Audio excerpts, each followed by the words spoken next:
여러분, 문재인 정부 마지막 예산 편성 지금 하고 있거든요. 그런데 그 예산 편성의 기조가 쉽게 말하면 퍼주기 재정 안 하겠다예요. 퍼주기 재정 안 하겠다. 이제 권력이 바뀌니까 그런 이상한 또 해바라기가 되는 거예요. 권력에 빌빌 붙어대는 그런 모습이 보입니다. 참 안타깝네요. 기획재정부라는 곳은 여러분도 알다시피 국간직이잖아요. 그런데 그 기획재정부가 이 정치 노름에 왔다 갔다 한다는 자체가 솔직히 좀 창피합니다. 나라의 국간직이가 왔다 갔다 해버리면요, 이거는 어떻게 생각하면 그냥 권력자에게 국간 열쇠를 그냥 준 거나 마찬가지예요. 그만큼 말입니다. 기획재정부라는 국간직위는 목에 칼이 들어와도 지켜내야 됩니다. 그런데 그러지를 못한다는 뜻입니다. 내년 예산이요, 이거 한번 보세요. 2023년 정부 본예산 증가율 전망 2.7%입니다. 2.7%. 지금까지는요 엄청났습니다. 문재인 정부 들어와서 한번 보세요, 여러분. 박근혜 정부 때까지만 하더라도 2016년에 2.9%였어요.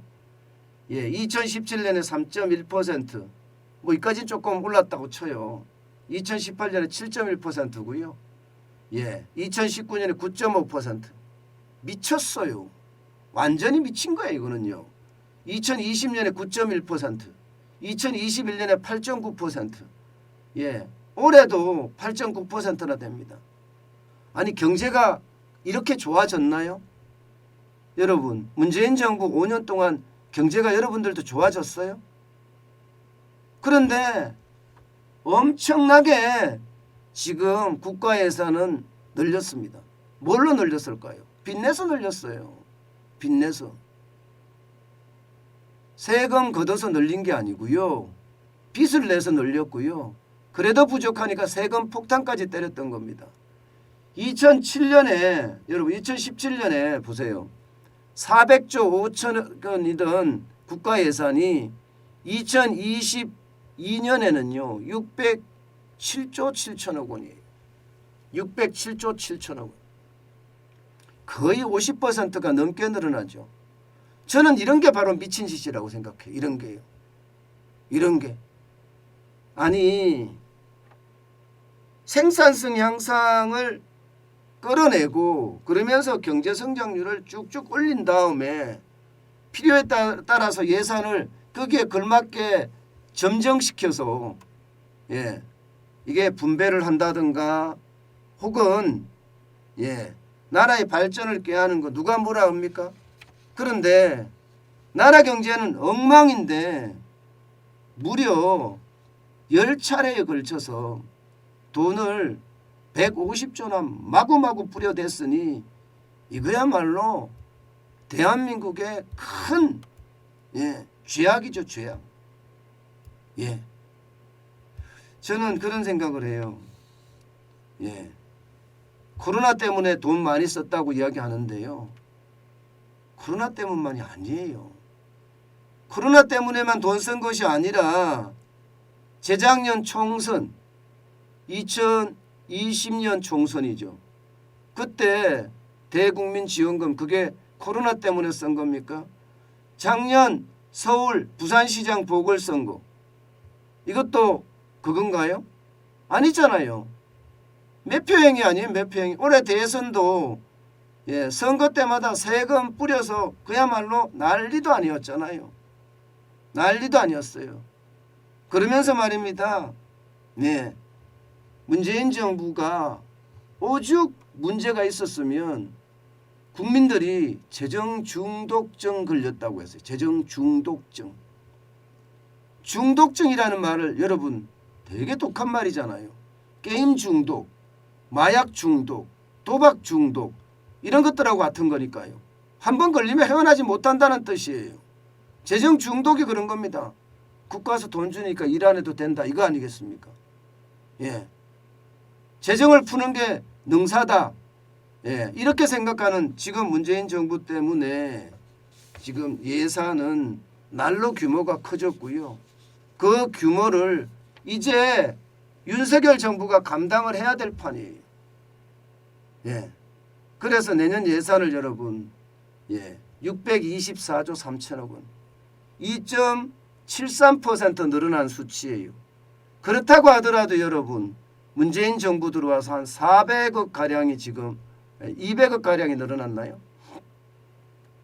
200억 가량이 200조 가량이 진짜 장난 아니죠. 퍼주기 재정 접는다고 하더라도요. 지금까지 워낙 많이 뿌려놔서 나라 경제는 뭐라고 이야기해야 되나요? 거품만 가득 꼈다고 이야기할 수 있나요?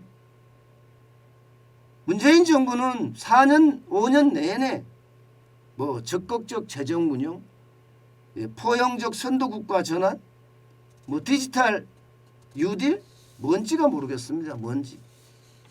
어쨌든 이런 모든 것들을 아마 철저하게 지금 윤석열 정부에서는 깎아나가겠다. 지출 구조 조정을 하겠다. 이렇게 하여 선언했습니다.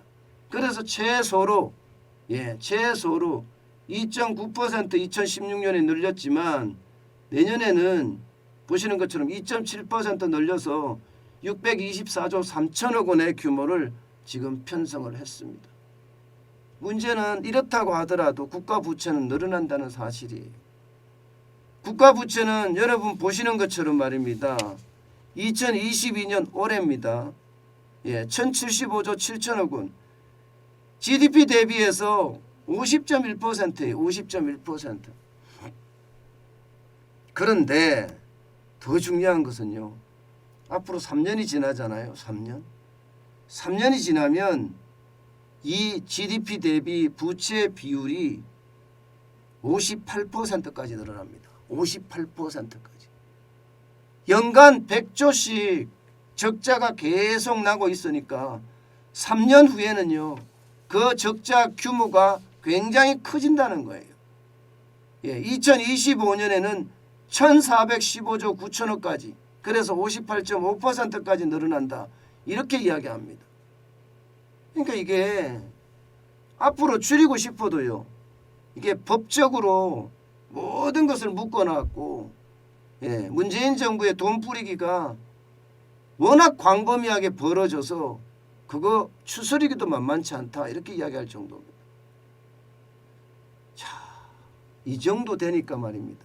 부채가 이 정도 되니까 지금 윤석열 정부에서 판단하기는 그러니까 인수위에서 판단하기는 그런 거예요. 국가 재정이 이미 구조적 위기에 빠질 위험이 있다. 이렇게 예상합니다. 구조적 위험. 이게 문제잖아요. 구조적 위험이라는 건 여러분 굉장히 심각한 거예요.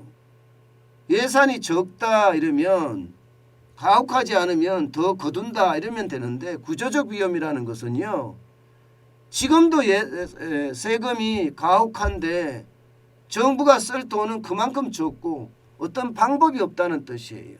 어떤 방법이 없다. 그 정도로 지금 세금에 대한 충격도는 굉장히 크다는 겁니다. 진작에 기획재정부는요. 이 재정 지출에 대한 브레이크 걸었어야 돼요. 그냥 그때는 문재인 정부에 그냥 따라가는 듯한 그런 모양새로 계속 해바라기 짓을 하더니 지금 나라 경제가 이렇게 망가졌습니다. 여러분 진짜 얼마나 푸른지 아세요? 국가 채무가 400조가 더 늘어났어요. 400조가. 410조나 늘어났습니다. 5년 동안. 5년 동안 여러분 국가 채무가 410조가 늘어났다는 건 그전에 600조였던 국가 채무가 1000조가 됐다는 뜻이잖아요. 그러면 600조에서 400조가 늘어나면 도대체 말입니다. 대한민국의 부채는 문재인 정부에서 얼마나 늘린 건가요? 저는 다른 거는 몰라도요. 바로 이 부채가 이렇게 늘어난 것, 이거는 근본적으로요. 철저하게 따져야 된다고 생각을 해요. 철저하게.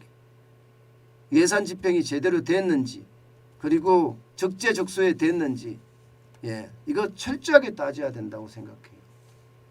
워낙 많은 예산이 늘어났기 때문에,